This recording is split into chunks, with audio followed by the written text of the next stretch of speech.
The letter had arrived on a Tuesday in early June, carried by a rider who'd come 60 miles out of his way to deliver it, and Clara Whitfield had read it 3 times before she allowed herself to believe what it said. Ethan Cole was asking for her hand, plainly and without pretense, the way he did everything. And though she had known this moment was coming from the way he'd looked at her across her mother's garden fence these past 2 years, the reality of the words on paper still made her sit down hard on the porch step, her heart hammering against her ribs like something trying to break free. She loved him. She had loved him since the summer he'd first ridden onto her family's land looking for work, a stranger with calloused hands and a gentleness in his voice that seemed at odds with the hard life etched into his face. And in the 2 years since, he had become as much a part of her daily existence as the sunrise over the wheat fields or the sound of her mother's rocking chair creaking on the porch each evening. But there was a complication in that letter too, one Ethan had written with obvious care, choosing his words as though he understood exactly how much weight they carried. He had taken a position managing a cattle operation 300 miles west in the Montana Territory, and he wanted her to come with him as his wife, to start a new life together on land of their own. 300 miles might as well have been the other side of the earth to Clara, because her mother, Agnes, had been ailing for the better part of a year, her lungs weakening with every hard winter, unable to manage the small farm alone, unable even to walk to town without resting twice along the way, and there was no one else, no brother or sister, no other family within 100 miles, to look after her if Clara left. Clara sat with that letter pressed against her chest for a long while before she finally rose and went inside to find her mother, who was sitting by the window mending a shirt with hands that trembled more than they used to, and when Clara told her what Ethan had asked, Agnes set down her needle and looked at her daughter with an expression that was equal parts pride and sorrow. "You should go," Agnes said, without hesitation, and Clara felt something crack inside her chest at the certainty in her mother's voice. "A woman doesn't get many chances at a love like that, Clara, and I won't have you throwing yours away on an old woman's account." But Clara shook her head, because she had already made her decision somewhere between reading that letter and walking through the door, and no amount of her mother's insistence was going to change it. "I won't leave you here alone to die by inches while I go chase a life for myself," she said, more sharply than she intended, and immediately softened, kneeling by her mother's chair and taking her frail hand in both of her own. "I love him, Mama, but I love you too. And I won't choose between the 2 people I love most in this world. There has to be another way." She wrote back to Ethan that same evening, her hand steady even though her heart was not, explaining as gently as she could that she could not leave her mother, that she would not ask him to give up the opportunity he'd worked so hard for, but that she also could not in good conscience follow him to Montana knowing Agnes would be left to fend for herself in a house too big and a body too weak to manage it. She expected, in the days that followed, to receive a letter releasing her from whatever unspoken promise existed between them, a kind and understanding farewell that would leave her grieving quietly for a love she'd chosen to set aside out of duty. Instead, 3 weeks later, she heard the sound of a wagon coming up the long dirt road toward the farmhouse, and when she stepped out onto the porch, shading her eyes against the afternoon sun, she saw Ethan himself sitting atop the wagon bench, his hat pushed back from his face, and behind him, secured with rope and canvas, what appeared to be the entire contents of a modest household. Clara stood frozen on the porch steps as he brought the wagon to a stop in the yard, climbed down, and walked toward her with the same unhurried, steady gait she'd come to know so well, and when he reached her, he didn't waste time on formalities. "I gave up the position," he said simply, as though it were the most natural thing in the world, as though he hadn't just abandoned an opportunity most men would have crawled across the territory for. Clara's breath caught in her throat. "Ethan, you can't have done that. That was everything you wanted, everything you worked toward." "What I want," he interrupted, gently but firmly, "is you. I spent 3 weeks turning it over in my mind, Clara, telling myself I could convince you to come, that I could make you see reason. And then I realized the reason I was asking you to leave behind was the very same kind of love I was asking you to give me. Your mother raised a daughter with enough loyalty and heart to refuse the man she loves rather than abandon the woman who raised her. And I'll be damned if I'm going to be the reason that kind of love goes unrewarded. I found land here instead, 40 acres bordering your mother's property, close enough that we can look in on her every single day, close enough that she'll never spend another night alone unless she chooses to."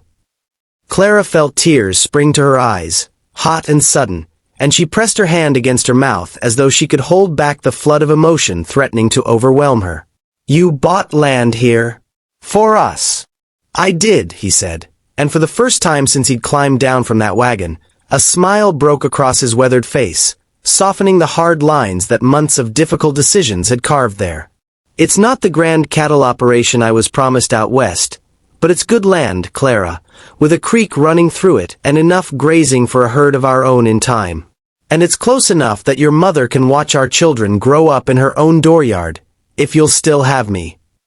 Agnes had come to the door by then, drawn by the sound of voices, and she stood leaning against the frame with a hand pressed to her chest, watching the scene unfold with tears sliding freely down her weathered cheeks, and Clara turned to look at her mother, searching her face for any sign of the guilt she feared might still be lurking there, any indication that Agnes felt herself to be a burden Ethan had been forced to accommodate. But there was none of that in Agnes's expression, only a fierce and undisguised joy, the look of a mother watching her daughter receive a happiness she had feared might never come. "Well, go on then," Agnes called out, her voice thick but steady. "Don't leave the poor man standing in the yard waiting on an answer, Clara Whitfield. I raised you better mannered than that." Clara laughed then, a startled, joyful sound that broke through the tension of the moment, and she turned back to Ethan, who was still watching her with that same patient steadiness that had first drawn her to him 2 years before, and she didn't need to think about her answer at all. "Yes," she said, and the word came out clear and certain, ringing across the yard. "Yes, I'll marry you, Ethan Cole, and I thank God every day that you're the kind of man who understood what I couldn't say outright, that I was never choosing you over her, only trying to find a way to keep you both." He crossed the remaining distance between them and took her hands in his, calloused fingers wrapping around hers with a gentleness that belied the strength in them, and for a long moment neither of them said anything at all, simply standing there in the golden afternoon light with a wheat field swaying gently in the breeze around them, 2 years of careful courtship and quiet longing finally settling into something solid and unshakable. They were married within the month. A small ceremony held in the very garden where Ethan had first caught sight of Clara working among the roses, with Agnes seated in a chair brought out especially for the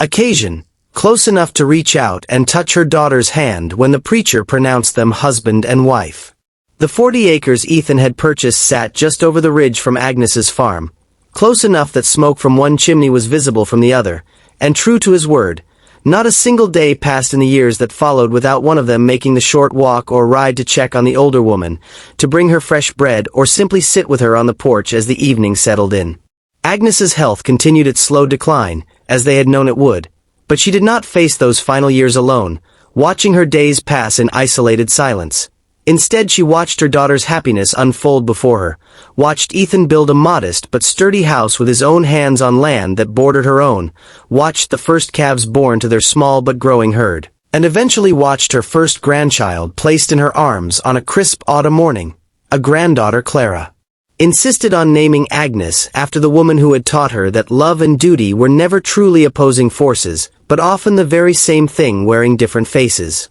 In the quiet moments of those years, when the work was done and the light was fading purple and gold over the hills, Clara would sometimes find herself standing at the fence line between the two properties, looking toward her mother's house and then toward her own, and she would think back to that terrible, wonderful day when she had believed she might have to choose between two loves that felt equally essential to her survival. She thought of how close she had come to writing Ethan a different letter, one that released him entirely, one that might have sent him 300 miles away to build a life without her while she remained tethered to a duty that would have slowly hollowed out her heart even as it fulfilled her conscience. She thought of the courage it had taken him to give up the position he'd worked years to earn, and the deeper courage it had taken to recognize that a woman's loyalty to her mother was not an obstacle to be argued around, but a quality worth building an entire life beside. When Agnes finally passed, peacefully, in her own bed with Clara holding one hand and Ethan standing quietly in the doorway with young Agnes asleep against his shoulder,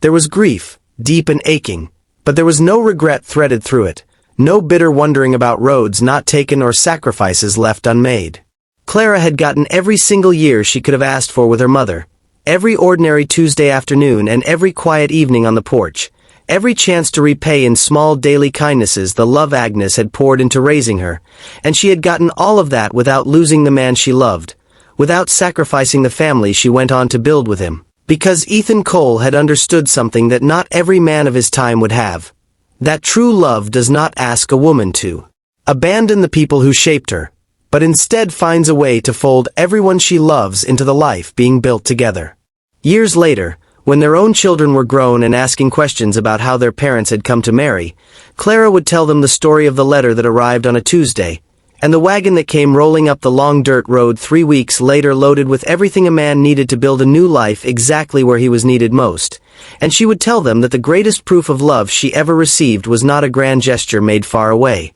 but a man willing to plant his roots right beside hers, so that no one she loved would ever again have to choose between duty and joy, between the family she came from and the family she was building. Because in the end, for Clara and Ethan Cole, love had never been about distance traveled at all, but about the distance a person was willing to close for the ones who mattered most.